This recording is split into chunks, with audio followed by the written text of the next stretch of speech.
Hello friends. So basically first lecture में हमने Mendel के कंट्रीब्यूशंस और बाकी और कुछ बेसिक टर्मिनोलॉजी, उसके साथ साथ वाई मेंडल सेलेक्टेड पाइजेंसेटाइबम और गार्डन पी, ठीक है ना, उससे रिलेटेड और कुछ और बातें वहाँ पे हमने सीखने की कोशिश की।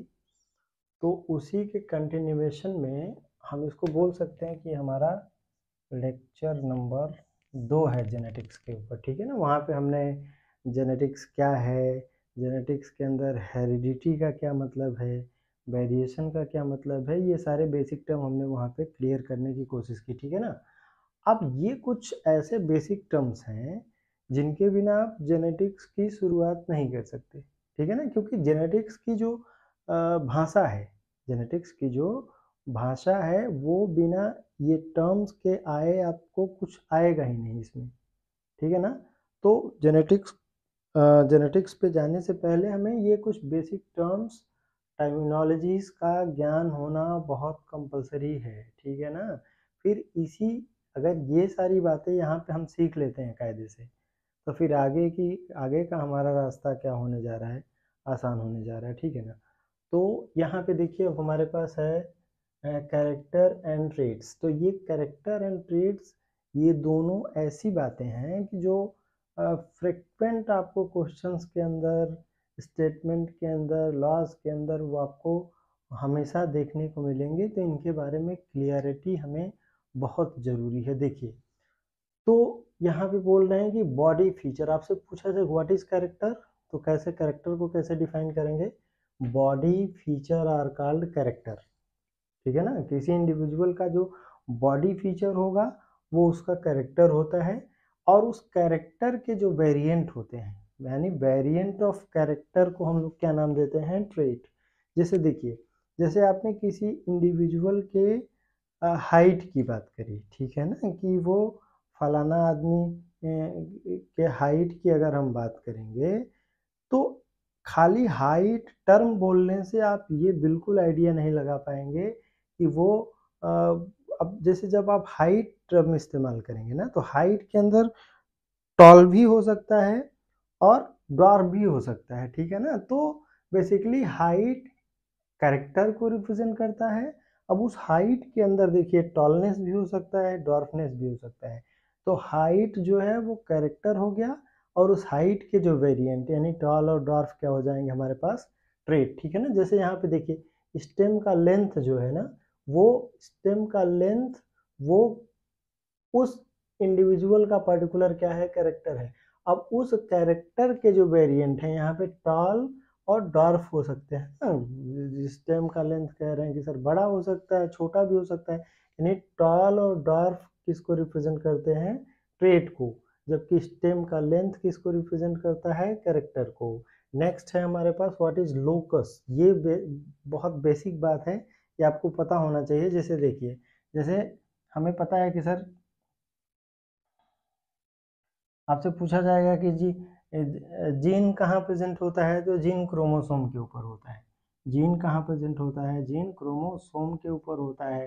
तो क्रोमोसोम के ऊपर जीन का जो स्पेसिफिक पोजीशन होता है ना, उसी को हम लोग क्या नाम देते हैं, लोकस। जैसे यहाँ पे एक्स वाई जेड, ये जो हमने 3 पॉइंट रिप्रेजेंट किए हैं, वो तीनों पॉइंट किस बात को रिप्रेजेंट कर रहे हैं, वो अलग अलग लोकस को रिप्रेजेंट कर रहे हैं। नेक्स्ट हमारे पास जो टर्म है वो होमोजाइगस। देखिए होमोजाइगस का क्या मतलब है, if both form are factor of a particular gene are identical, अगर ये आइडेंटिकल होंगे तो इस कंडीशन को हम लोग नाम देते हैं होमोजाइगस। होमो मतलब एक जैसे, ठीक है ना। तो जैसे कि अगर दोनों कैपिटल टी होंगे या दोनों स्मॉल टी होंगे, अगर ये कंडीशन कहीं प्रेजेंट है तो इसको हम लोग क्या नाम देते हैं, होमोजाइगस। नेक्स्ट है हमारे पास हेटेरोजाइगस। तो हेटेरोजाइगस में क्या होगा, देखिए both factor of pair are dissimilar. देखिए, तो एक कैपिटल होगा तो दूसरा क्या होगा, स्मॉल होगा, एक कैपिटल होगा तो दूसरा क्या होगा, स्मॉल होगा। ये कंडीशन बेसिकली आपको कहाँ देखने को मिलता है, हाइब्रिड्स के अंदर देखने को मिलता है, ठीक है ना। और नेक्स्ट है हमारा बहुत important hemizygous. What is hemizygous, तो आपसे पूछा जाएगा कि हेमीजाइगस क्या है, तो हेमीजाइगस में देखिए only one allele is present, ठीक है। अगर सिंगल एलील प्रेजेंट होगा तो उसको नाम देते हैं हेमी। हेमी मतलब होता है आधा, हेमी मतलब होता है आधा, ठीक है ना। अब ये बेसिकली आपको सेक्स लिंकेज के केस में या डिलीशन के केस में देखने को मिलता है, ठीक है ना। देखिए, तो हम बारी बारी से इसको थोड़ा सा समझने की कोशिश करते हैं। जैसे अगर हम ह्यूमंस की बात करते हैं ना, तो हमें पता है कि सर ह्यूमन के पास 46 क्रोमोसोम का नंबर होता है, और उसमें अगर आप थोड़ा सा आपको अगर मेल इंडिविजुअल के बारे में ऐसे सोचें ना, तो मेल के पास सर एक कह रहे हैं कि एक एक्स क्रोमोसोम होता है और एक वाई क्रोमोसोम होता है। तो थोड़ी देर के लिए इसको आप एक्स कंसीडर कर लीजिए, इसको आप वाई कंसीडर कर लीजिए, ठीक है ना। तो आप ऐसे सोचिए कि अगर ये पूरा ऐसा होता तो हम कहते हैं कि सर यहाँ होगा, वो यहाँ भी हो सकता है, ठीक है ना, अगर ये ऐसा होता तो। लेकिन दिक्कत ये है कि ये वाई क्रोमोसोम ऐसे होता ही नहीं, वाई क्रोमोसोम ऐसा होता है, मतलब इसका जो पैरेलल आर्म है एक्स का ना, उसके करेस्पॉन्डिंग उसके पास कुछ होता ही नहीं है। तो कहने का मतलब ये है, कहने का मतलब ये है कि जैसे यहाँ पे जो कुछ भी प्रेजेंट होगा, ठीक है ना, यहाँ पे जो प्रेजेंट होगा इसके करेस्पॉन्डिंग यहाँ कुछ नहीं होगा। बोलिए, ठीक है ना। तो इस कंडीशन में यहाँ पे कह रहे हैं कि ये जो स्पेसिफिक कंडीशन है ये किसको रिप्रेजेंट करता है, ये हेमीजाइगस कंडीशन को रिप्रेजेंट करता है। हेमीजाइगस मतलब कह रहे हैं कि presence of single allele, only one allele is present. या दूसरी कंडीशन क्या हो सकती है, जैसे जैसे डिलीशन का केस है, अब कोई भी कह रहे हैं कि सर हमारे पास XYZ कोई क्रोमोसोम है, उस पर क्या हो सकता था, ठीक है ना, उस ऐसा हो सकता था कि यहाँ पे कह रहे हैं कि सर सपोज करिए यहाँ कैपिटल टी है, तो इसके करस्पॉन्डिंग कह रहे हैं कि जो इसका जो मतलब जो इसका होमोलॉगस पेयर होगा, इसके ऊपर यहाँ भी कैपिटल टी हो सकता है। मतलब ये बेसिकली ऐसे ही होते हैं, ठीक है ना, कैपिटल टी यहाँ, कैपिटल टी यहाँ। लेकिन किसी वजह से कुछ म्यूटेशन हो गया या डीएनए के अंदर ऐसा कोई परिवर्तन हो गया, उसकी वजह से क्या हो गया, यहाँ से कैपिटल टी गायब हो गया। अब कैपिटल टी गायब होने का क्या मतलब है कि सर यहाँ कैपिटल टी तो है, लेकिन इसके करस्पॉन्डिंग जो कैपिटल टी था वो क्या हो गया, वो डिलीट हो गया। तो डिलीट होते ही तो कैपिटल टी का जो एग्जिस्टेंस है वो खत्म हो गया। यहाँ पे जो कैपिटल टी था उसका एग्जिस्टेंस खत्म होते ही कह रहे हैं कि ये अकेला पड़ जाएगा, ठीक है ना। इसी कंडीशन को हम लोग क्या नाम देते हैं यहाँ पे, हेमीजाइगस।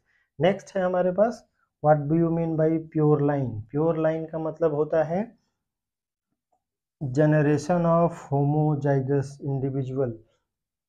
तो पिछले लेक्चर में हमने इसके बारे में आपको बात करी थी। क्या लिखा है देखिए, जनरेशन ऑफ होमोजाइगस इंडिविजुअल।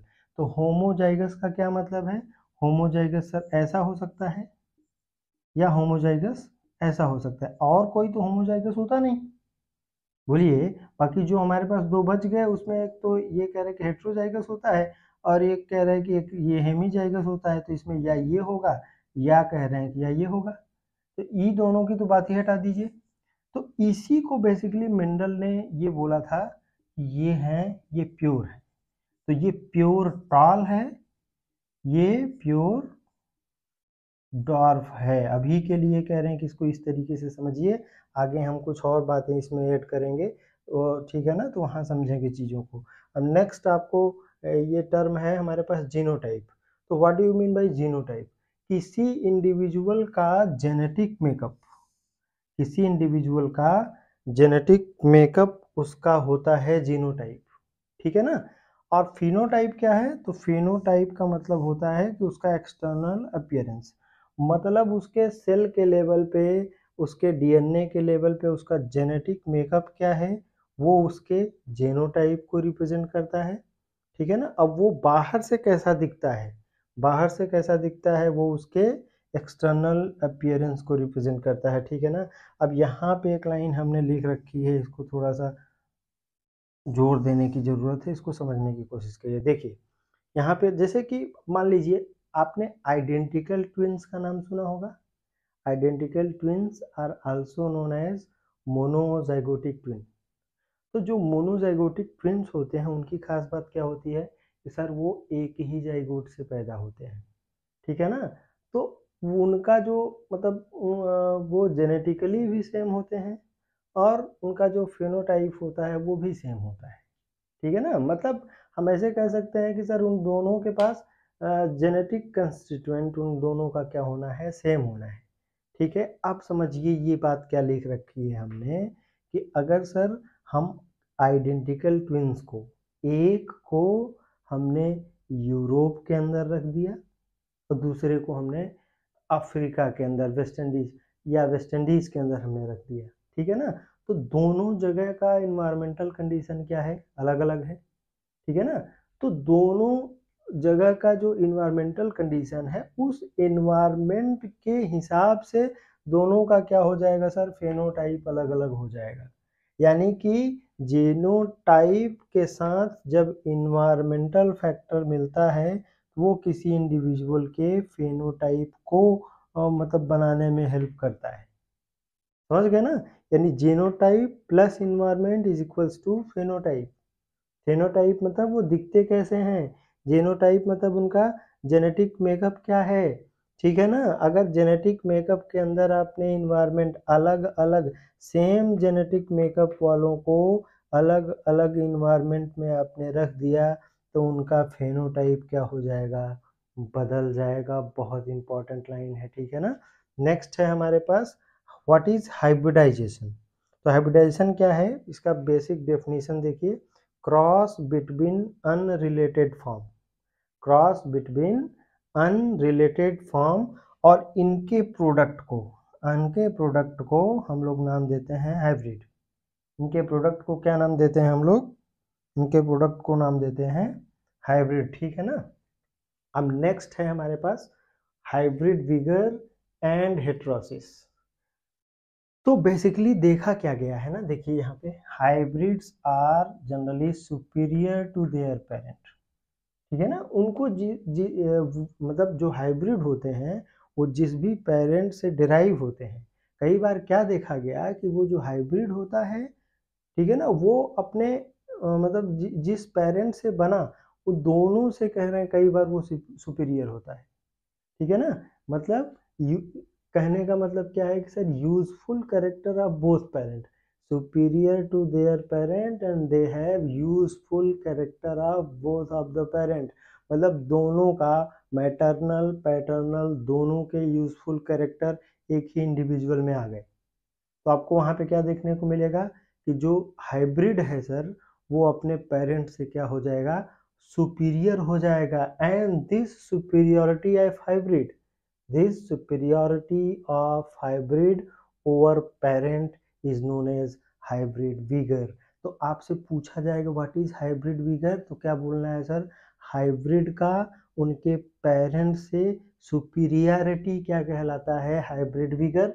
और हाइब्रिड विगर जिस प्रोसेस के थ्रू ये तैयार किए जाते हैं इस प्रोसेस को नाम दिया गया हेटेरोसिस। ये टर्म्स सीबीएसई पीएमटी के अंदर या ऑल इंडिया पीएमटी के अंदर क्वेश्चन बन के आया है, फिर से आ सकता है, बहुत इंपॉर्टेंट है। ये हेटेरोसिस टर्म सबसे पहली बार कह रहे हैं कि सर किसने इस्तेमाल किया, तो जीएच सल, इसको याद रखना है, ठीक है ना। अब नेक्स्ट है हमारे पास वाइल्ड एंड म्यूटेंट एलील। ये वाइल्ड एलील क्या है और म्यूटेंट एलील क्या है, इसको बेसिक भाषा में अगर हम डिकोड करने की कोशिश करें तो इसको हम कैसे समझ सकते हैं। देखिए वाइल्ड का मतलब होता है नेचुरल फॉर्म, वाइल्ड का क्या मतलब होता है, नेचुरल फॉर्म, यानी कोई इंडिविजुअल जिस फॉर्म में पैदा हुआ था, कोई भी इंडिविजुअल वो जिस फॉर्म में उसको नेचर ने पैदा किया था वो उसका ओरिजिनल जो फॉर्म होता है वो उसका क्या होता है, वो वाइल्ड फॉर्म कहलाता है, ठीक है ना। जैसे देखिए तो जनरली आपसे आपको ध्यान क्या रखना है कि जो वाइल्ड फॉर्म होता है वो जनरली डोमिनेंट नेचर का होता है। अभी थोड़े टाइम के लिए इसको याद रखिए, आगे जैसे जैसे हम आगे चीज़ों को और क्लियर करेंगे तो ये चीज़ें और क्लियर होती चली जाएंगी, ठीक है ना। क्या नाम दे रहे हैं कि सर जो हमारे पास जो डोमिनेंट होता है, ठीक है ना, मतलब वाइल्ड जो होता है वो डोमिनेंट होता है ओरिजिनल फॉर्म ये तो हमने बता ही दिया, ओरिजिनल फॉर्म होते हैं। और ये मोस्ट वाइड स्प्रेड मतलब बहुत पूरे, कह रहे हैं कि सर पूरे पॉपुलेशन के अंदर ये या पूरे जियोग्राफिकल रीजन के अंदर ऐसे बोले हम, तो ये पूरा आपको फैले हुए दिखाई देंगे। And they are very common in population, ठीक है ना, यानी इनका नंबर जो होगा किसी कॉमन पॉपुलेशन के अंदर इनका नंबर क्या होगा, हमेशा ज़्यादा होगा, ठीक है ना। दूसरा जो होता है उसको बोलते हैं म्यूटेंट। तो म्यूटेंट कौन है, mutant are less common, mutant are less common and generally they are recessive, generally they are recessive. तो ये वाइल्ड एंड म्यूटेंट एलील्स के बारे में आपको थोड़ा सा आइडिया रखना ज़रूरी है, ठीक है ना। तो ये बात इंपॉर्टेंट थी, इसको आपको समझ में आया होगा। नेक्स्ट है हमारे पास multiple allele. What is multiple allele? तो इन जनरल क्या होता है ना कि किसी पार्टिकुलर जीन को दो एलील मिलके तैयार करते हैं, ठीक है ना, मतलब मैटरनल और पैटर्नल। किसी पार्टिकुलर जीन को दो एलील बनाते हैं, ये जनरल बात होती है, ठीक है ना। अब यहाँ पे देखिए इसका नाम क्या है, मल्टीपल। मल्टीपल का क्या मतलब है, अगर किसी पार्टिकुलर जीन को दो से ज़्यादा एलील कह रहे हैं कि उसके अंदर पार्टिसिपेट करने लग जाए, ठीक, तो इस पार्टिकुलर कंडीशन को हम लोग नाम देते हैं मल्टीपल एलीलिज्म, ठीक है। अब मल्टीपल एलील का एग्जाम्पल है हमारे पास ABO blood group in humans. इसको याद रखिए, आगे हम ठीक है ना, आगे हम इसके बारे में डिटेल में बात करेंगे, इसको डिस्कस करेंगे, ठीक है। हाँ, नेक्स्ट है हमारे पास, देखिए अब यहाँ पे हमारे पास देखिए 7 पेयर ऑफ कंट्रास्टिंग ट्रेट। तो हमारे पास दो जरूरी कह रहे हैं कि यहाँ पे देखिए टर्म्स आ रहे हैं हमारे पास ना, एक कंट्रास्टिंग, दूसरा हमारे पास ट्रेट। तो what do you mean bye contrast? तो कंट्रास्ट का मतलब होता है अपोजिट, कंट्रास्ट का मतलब होता है अपोजिट, मतलब एक टॉल होगा तो दूसरा ड्वार्फ होगा, ठीक है ना। तो यहाँ पे कंट्रास्टिंग ट्रेट क्या है, देखिए यहाँ पे body features are called character and variant of character is known as trait, ठीक है ना।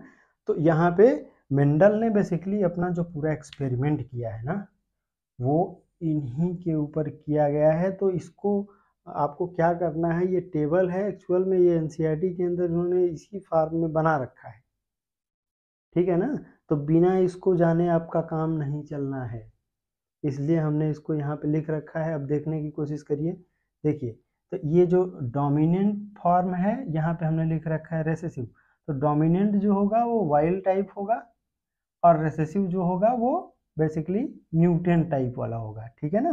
तो ये बात ध्यान में रखना है। अब देखिए यहाँ पे हमारे पास पहले नंबर पे है स्टेम लेंथ। तो स्टेम लेंथ किसको रिप्रेजेंट करता है, किसी पर्टिकुलर कैरेक्टर के बारे में। अब इस कैरेक्टर के कह रहे हैं कि ये टॉल और डॉर्फ क्या है, वेरिएंट है, ठीक है ना। तो बेसिकली टॉल एंड डॉर्फ यहाँ पे किस चीज़ को रिप्रेजेंट कर रहे हैं, ट्रेट को रिप्रेजेंट कर रहे हैं।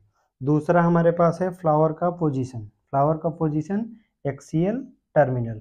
एक्सियल यहाँ पे डोमिनेंट फॉर्म में प्रेजेंट होगा और रेसेसिव फॉर्म में टर्मिनल। तीसरे नंबर पे है फ्लावर का कलर में देखिए वायलेट या पर्पल कलर जो होगा वो डोमिनेट करता है किसके ऊपर, वाइट के ऊपर, ठीक है ना। नेक्स्ट है पॉड शेप में कह रहे हैं, पॉड शेप कह रहे पूरा हो सकता है ऐसा इन्फ्लेटेड, या कैसा हो सकता है वो कंस्ट्रिक्टेड, ऐसा हो सकता है, ठीक है ना। नेक्स्ट है हमारे पास पॉड का कलर देखिए, तो ग्रीन पॉड कलर जो होता है वो डोमिनेट करता है किसके ऊपर, येलो के ऊपर। नेक्स्ट है हमारे पास सीड के शेप में राउंड होगा। देखिए सीड का शेप ऐसे सोच सकते हैं ना, ये राउंड हो सकता है सर। रिंकल मतलब होता है झुर्रीदार, तो ये राउंड जो है वो डोमिनेंट की कैटेगरी में आता है और रिंकल जो है वो रेसेसिव की कैटेगरी में आता है, ठीक है ना। अब सीड कलर की अगर हम बात करें तो सीड कलर में देखिए येलो कलर जो होता है, येलो कलर ठीक है ना, और एक दूसरा कलर कौन सा है, ग्रीन, यानी येलो और ग्रीन आपस में क्या है, कंट्रास्ट है। और येलो और ग्रीन आपस में क्या है सर, ट्रेट को रिप्रेजेंट करते हैं। राउंड और रिंकल क्या है आपस में, कंट्रास्ट हैं। ये दोनों आपस में कौन है सर, ट्रेट हैं, ठीक है ना। चलिए ठीक है, एक चीज और देखिए, यहाँ पे अब ये जो बात हमने लिख रखी है 4 4 1 4 5 7 1 ना, तो बेसिकली ये जो पाइजम सेटाइवम है ना, इसके अंदर 7 पेयर क्रोमोसोम होते हैं। कितने पेयर क्रोमोसोम होते हैं, 7 पेयर क्रोमोसोम होते हैं। अब ये क्रोमोसोम का नंबर हमने यहाँ पे रिप्रेजेंट कर रखा है, ठीक है ना। तो यानी कि ये स्टेम लेंथ के लिए जो जीन होते हैं वो कौन से क्रोमोसोम के ऊपर होते हैं, 4 नंबर के ऊपर होते हैं। फ्लावर पोजीशन, ठीक है, 4 number. Next flower colour 1 number. Next pod shape 4 number. Next, ठीक है ना। तो इसको आप क्या करना है, आपको पॉड कलर ये कह रहे 5 number, seed shape 7 number, seed colour ये कह रहे हैं कि सर 1 नंबर क्रोमोसोम।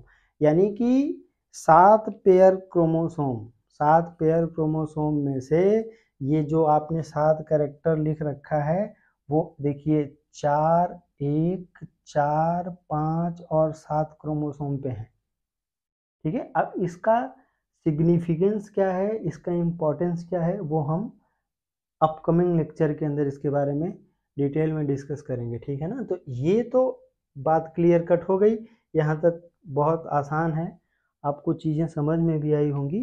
अब थोड़ा सा हम हमारा एक दूसरा सेगमेंट छोटा सा है लेकिन बहुत ज़्यादा इम्पोर्टेंट है, उसको थोड़ा सा हम समझने की कोशिश करेंगे यहाँ पे, ठीक है ना। देखिए,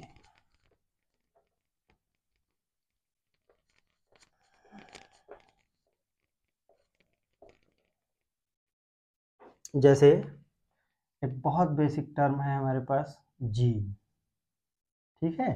तो हमें क्या पता चला है अभी तक कि सर जीन जो होता है वो किसके ऊपर होता है, क्रोमोसोम के ऊपर। जीन प्रेजेंट कहाँ होता है, क्रोमोसोम के ऊपर। एंड व्हाट इज क्रोमोसोम, आपसे पूछा जाए क्रोमोसोम क्या है, तो chromosome is the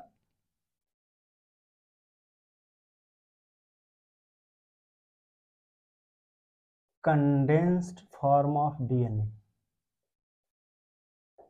condensed form of DNA is known as chromosome, ठीक है ना।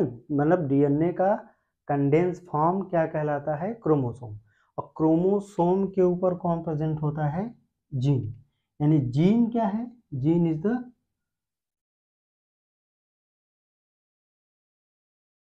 Segment of DNA, gene is the segment of DNA, ठीक है ना। अब आप समझने की कोशिश करिए कि जैसे देखिए, तो अब जीन का काम पूछा जाएगा आपसे कि सर जीन करता क्या है किसी इंडिविजुअल के अंदर ना। तो अभी जो ऊपर हमने लिख रखा है ना, बॉडी फीचर, यानी किसी इंडिविजुअल के कैरेक्टर को कौन बनाता है, किसी इंडिविजुअल के कैरेक्टर को कौन बनाता है, जीन, ठीक है ना। किसी इंडिविजुअल के कैरेक्टर को कौन बनाता है, जीन। अब हमने और क्या देखा आगे कि जी मतलब कैरेक्टर के जो वेरिएंट होते हैं उनको क्या नाम दिया हमने, उनको हमने ट्रेट कह दिया, उनको हमने क्या कह दिया, ट्रेट कह दिया, ठीक है ना। ठीक उसी तरीके से जिस तरीके से कह रहे हैं कि सर कैरेक्टर के वेरिएंट होते हैं, जैसे कैरेक्टर के वेरिएंट होते हैं वैसे ही जीन के वेरिएंट होते हैं। जीन के वेरिएंट यानी कि हम क्या बोल सकते हैं इसको, variant of gene is known as allele, ठीक है ना। यानी जीन के वेरिएंट को हम लोग क्या नाम देते हैं, एलील नाम देते हैं, ठीक। अब देखिए, देखने की कोशिश करिए, थोड़ा सा समझिए इसको। जैसे कि अब ये यहाँ तक ये बातें क्लियर हो गई हैं, तो हमें ये बात पता चल चुकी है कि सर हमारे पास जैसे जब हम अभी क्रोमोसोम की बात कर रहे थे ना, पाइजम सेटाइवम में हमने क्या नाम दिया कि sir 7 pair of chromosome present होते हैं, 7 पेयर। अब ये 7 पेयर में से कह रहे हैं कि सर मतलब 50%, देखिए 50% पैटर्नल होगा, एंड 50% मैटरनल, यानी 50% कंट्रीब्यूशन किसी भी सेक्सुअल रिप्रोडक्शन के अंदर किसी भी इंडिविजुअल के जीवन में 50% कंट्रीब्यूशन उसके फादर साइड का होता है और 50% कंट्रीब्यूशन उसके मदर साइड का होता है।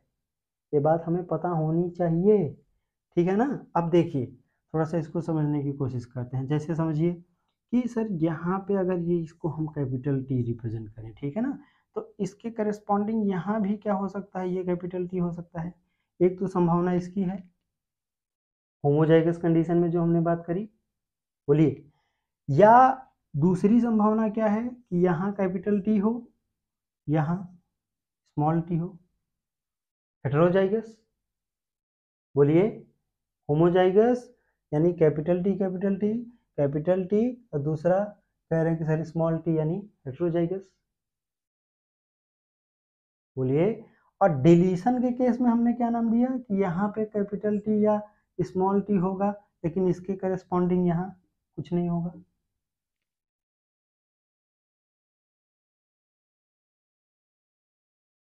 ठीक है ना, यहाँ उसके करस्पॉन्डिंग कुछ नहीं होगा। तो बेसिकली हम क्या बोल सकते हैं ना कि सर जब आप कैपिटल टी कहते हैं तो ये क्या हो सकता है, ये जीन हो सकता है। जब आप कैपिटल टी स्मॉल टी कह रहे हैं तो ये भी किसको रिप्रेजेंट कर रहा है, ये भी जीन को रिप्रेजेंट कर रहा है, ठीक है ना।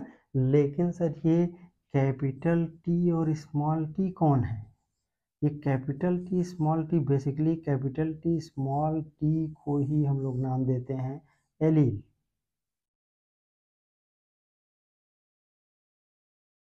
ठीक बात है ना, कैपिटल टी स्मॉल टी को हम लोग नाम देते हैं एलील। अब यही जो एलील हैं ये मिलके किसी इंडिविजुअल के कैरेक्टर को डिसाइड करते हैं। फिर से देख लीजिए इसको, आपसे पूछा जाएगा कि सर जीन क्या है, तो क्या बोलना है सर सेगमेंट ऑफ डीएनए। अब समझ, यहाँ पे जरूरी बात ये है, जब आपने बोला सेगमेंट ऑफ डीएनए तो यहाँ पे आपने ये नहीं बताया ना कि पैटर्नल डीएनए कि सर मैटरनल डीएनए। तो किसी इंडिविजुअल के पास जब आप खाली जीन बोलते हैं ना, तो जीन का मतलब कह रहे हैं कि सर एक डीएनए का सेट पैटर्नल और दूसरा डीएनए का सेट, ठीक है, ये मैटरनल, ठीक है। तो सेगमेंट ऑफ डीएनए जब आप बोल रहे हैं ना तो ये दोनों उसके अंदर आ जाएंगे, ठीक। अब ये दोनों में क्या क्या संभावना, अभी हम थोड़ी देर पहले देखिए यहाँ पे बताया ना, ये कैपिटल टी यहाँ हो सकता है, ये कैपिटल टी यहाँ हो सकता है, या और क्या हो सकता है, यहाँ सर कैपिटल टी हो जाए, इसके करस्पॉन्डिंग यहाँ पे स्मॉल टी हो जाए, या क्या हो सकता है नेक्स्ट, यहाँ स्मॉल टी हो, यहाँ भी स्मॉल टी हो। अरे यही तो घूम फिर के आएगा ना, मतलब कैपिटल टी हो सकता है, कैपिटल टी स्मॉल टी हो सकता है, और स्मॉल टी हो सकता है, ठीक है। यानी कि कैपिटल टी स्मॉल टी यहाँ पे किस बात को रिप्रेजेंट कर रहे हैं, capital T small T basically they are alleles, ठीक है ना। तो जब आपसे पूछा जाएगा व्हाट इज जीन, तो जीन का मतलब होता है sir segment of DNA. Gene के बारे में पूछा जाएगा जीन करता क्या है, तो जीन किसी इंडिविजुअल के कैरेक्टर को डिसाइड करता है, ठीक है ना।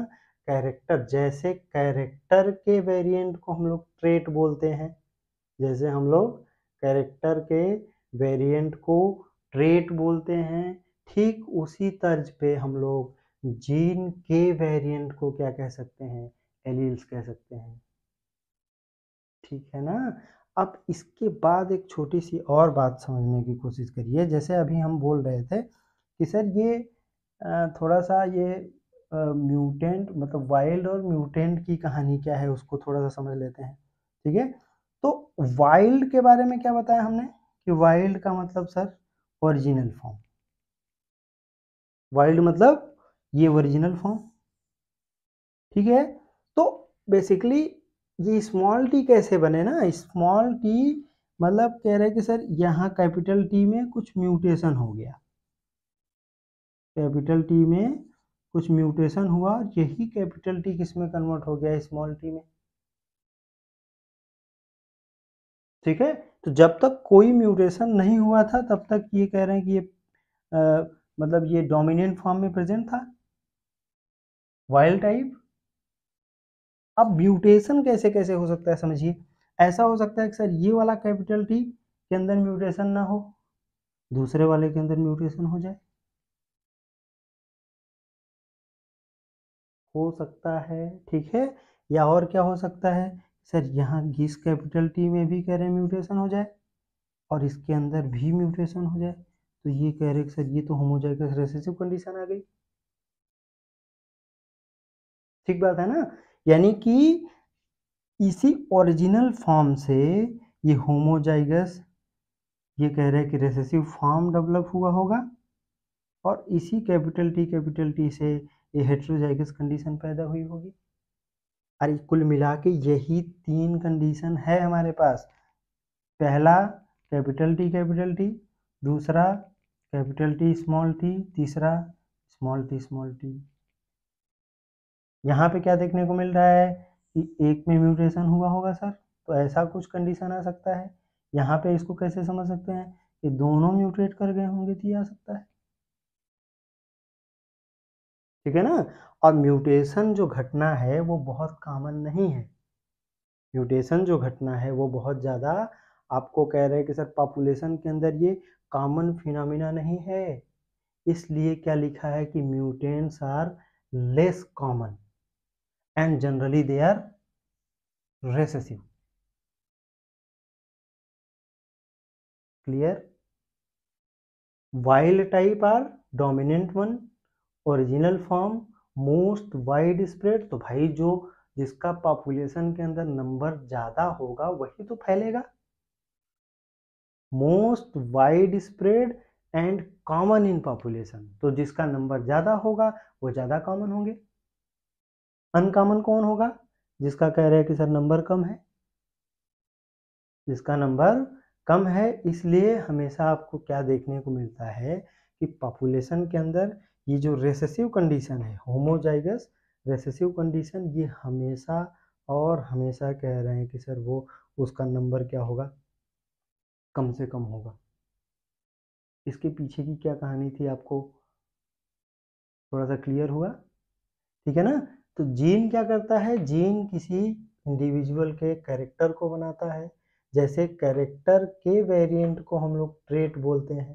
ठीक है ना, तो जीन है क्या, gene is the segment of DNA.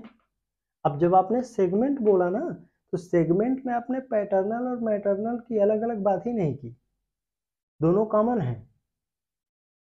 दोनों क्या है, कॉमन है। तो कॉमन है तो सर यहाँ भी कैपिटल टी हो सकता है, तो कैपिटल टी यहाँ भी हो सकता है। दूसरी संभावना क्या है, यहाँ कैपिटल हो, यहाँ स्मॉल टी हो जाए, या इसका अपोजिट भी आप सोच सकते हैं कि यहाँ स्मॉल हो, यहाँ कैपिटल टी हो। ठीक है ना, और तीसरी और लास्ट कंडीशन क्या है, सर यहाँ स्मॉल है, यहाँ भी स्मॉल हो जाए। ठीक, तो जीन के वेरिएंट को नाम देते हैं एलील, यानी यहाँ पे कैपिटल टी और स्मॉल टी किसको रिप्रेजेंट करते हैं सर, एलील को रिप्रेजेंट करते हैं। और यहाँ कैरेक्टर, कैरेक्टर को कौन बनाता है, जीन बनाता है। कैरेक्टर के वेरिएंट को क्या नाम देते हैं, ट्रेट। आई होप चीज़ें क्लियर हुई होंगी। थैंक यू सो मच, मिलते हैं नेक्स्ट वीडियो में।